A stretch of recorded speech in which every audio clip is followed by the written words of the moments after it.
solve the transportation crisis we have, but to find solutions and to create an agenda to change.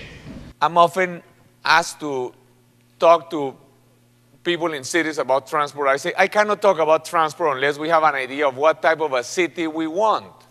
Before we have a vision of what type of city we want, we have to know how do we want to live.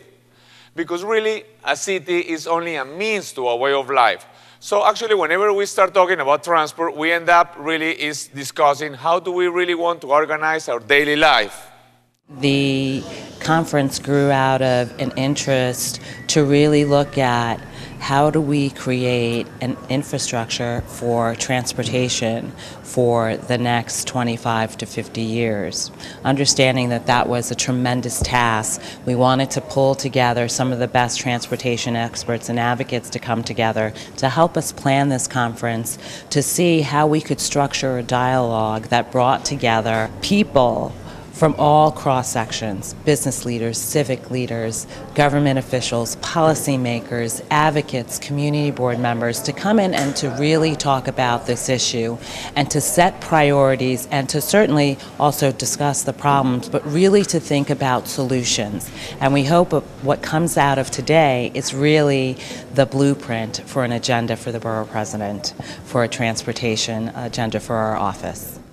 Providing a basic level of pedestrian safety for everybody on these large streets by making sure that people have enough time to cross the street and perhaps exclusive time to cross the street. The pedestrian lead time interval could be something initiated right now by DOT. To seek a balance between pedestrian and car traffic, whether it's cars or trucks, or just really facilitating safe crossings. Just buses, cars, especially taxis and privately owned vehicles, they kind of are a major force in the city and neglect the fact that the pedestrians are the ones that need to be protected and their needs need to be served. Take away the parking privileges of government employees.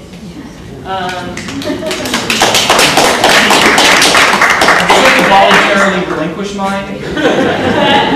that is only a question of political will, and if we're talking about getting people out of their cars and getting people out of the parking, what the parking problems are, that's at least a first step that doesn't cost anything. We need more people looking forward to mass transit. We have to make that more appealing to the public, and also to encourage walking and bicycling in New York City. That congestion that you're talking about is what makes 125th Street special.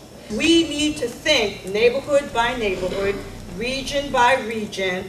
What do we want? How do we wish to live? There are lots of street vendors on the streets in Chinatown, but it's a vibrant, it's a vibrant community. This is what tourists come to New York to look for when they go to Chinatown. They look for a lot of different things in a lot of different communities, and I want these individual communities to be able to, to keep their spirit alive. I think that most New Yorkers don't know how inaccessible transit is for disabled New Yorkers. A number of people never got here today because Accessori didn't get them here. Well, how can we participate in society if we can't be where society is and be part of the discussion? With the older streets downtown that aren't optimized for heavy vehicle traffic, we need to better balance the needs of the people versus the needs of the vehicles.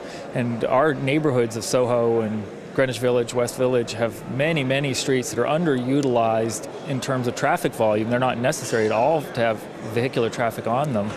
And they would make fantastic pedestrian plazas. You could have sidewalk cafes, and it really increases that community feeling that you get, that real spontaneous enjoyment of your own streets. Oftentimes we hear in the media, and particularly among politicians as of late, is addiction to oil. But I think it's addiction to private transportation that needs to be addressed.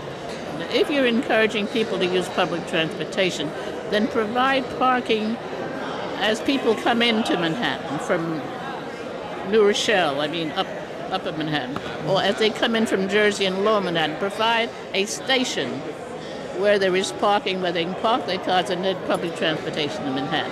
Even in a place as great as New York, with the number of transit opportunities that we have, I think that places like Eastern Queens, places like the Central Bronx, Staten Island for sure, don't have viable transit options, and so that's something that would need to be improved. And if we can get all of this infrastructure, all of this great public space that we have, our roads, our subways, our highways even, and if we can make that into something that actually produces good neighborhoods, actually produces good housing, good places to shop and work, and if we can sort of make that connection between transportation and land use, that will really go a very long distance, so something that we haven't done in a very long time. And I am just so excited about the ideas that came out of this conference, the way people were able to have a discussion, the breakout sessions. 500 people in the middle of the workday who stay from morning to the afternoon talking about ways in which we can improve our transportation infrastructure is a one-of-a-kind conference. And I am just so thrilled with the people who are here today, the people who came out. So we've got a long way to go. This is only the first step. One conference does not policy make, but we've certainly laid the groundwork for a real collaboration.